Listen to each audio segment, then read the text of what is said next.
পঞ্চতত্ত্বের ব্যাখ্যা সাধারণত পঞ্চতত্ত্বের যে চিত্রপট আমরা দেখিতে পাই তাহার পরিচয় নিম্নে দেয়া হল। মধ্যস্থলে গৌরাঙ্গ মহাপ্রভু, মহাপ্রভুর বামপাশে গদাধর, মহাপ্রভুর দক্ষিণ পাশে নিত্যানন্দ প্রভু, নিত্যানন্দ প্রভুর দক্ষিণ পাশে অদ্বৈত প্রভুর গদাধরের বাম পাশে শ্রীবাস পণ্ডিত। পঞ্চতত্ত্বের ব্রজলীলা স্বরূপ। গৌরাঙ্গ মহাপ্রভু কলিযুগে রাধাকৃষ্ণ মিলিত অবতার, নিত্যানন্দ প্রভু কলিযুগে বলরাম অবতার, অদ্বৈত প্রভু কলিযুগের অবতার মহাবিষ্ণুর অবতার, গদাধর পণ্ডিত কলিযুগে মহারাধিকাভাবে ভাবিত অবতার, শ্রীবাস পণ্ডিত কলিযুগে দেবর্ষি নারদের অবতার। ষট গোস্বামী শরণ বন্দনা। জয় রূপ সনাতন ভট্ট রঘুনাথ, শ্রীজীব গোপাল দাস রঘুনাথ। এই 6 গোসাইকরি চরণ বন্দন, যাহা হইতে বিঘ্ন নাশ অভীষ্টপূরণ। ষট গোস্বামী গণের ব্রজলীলা স্বরূপ।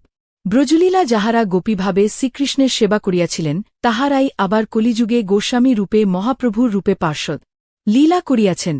এই জন্য এইসব গোস্বামী স্বরূপ কি ছিল তা নিম্নে দেয়া হল।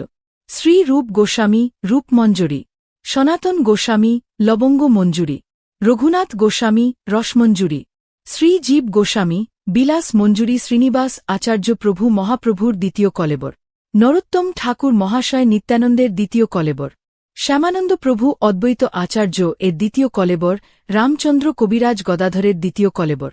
বিষ্ণুপ্রিয়া দেবী নবদ্বীপে সনাতন মিশ্র নামক এক অতি জ্ঞানী এবং শাস্ত্রজ্ঞ পণ্ডিত বাস করিতেন। তাহার কন্যা আদি নিবাস ছিল মিথিলা। নবদ্বীপের জনগণ তাকে সম্মান করেছেন। তারপরও ভক্তিমতী ঘরের নাম ছিল মহামায়া দেবী।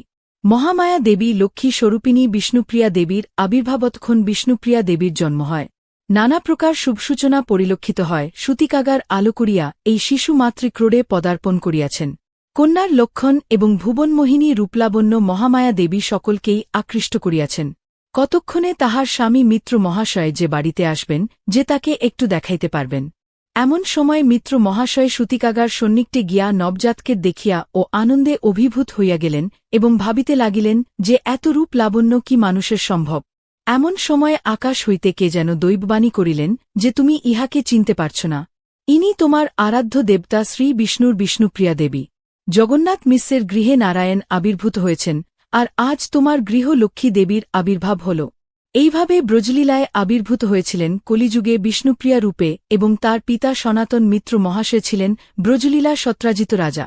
অর্থাৎ জন্মখণ্ড হইতেই সনাতন মিত্র মহাশয় বুঝলেন যে তার ভাগ্য সুপ্রসন্ন।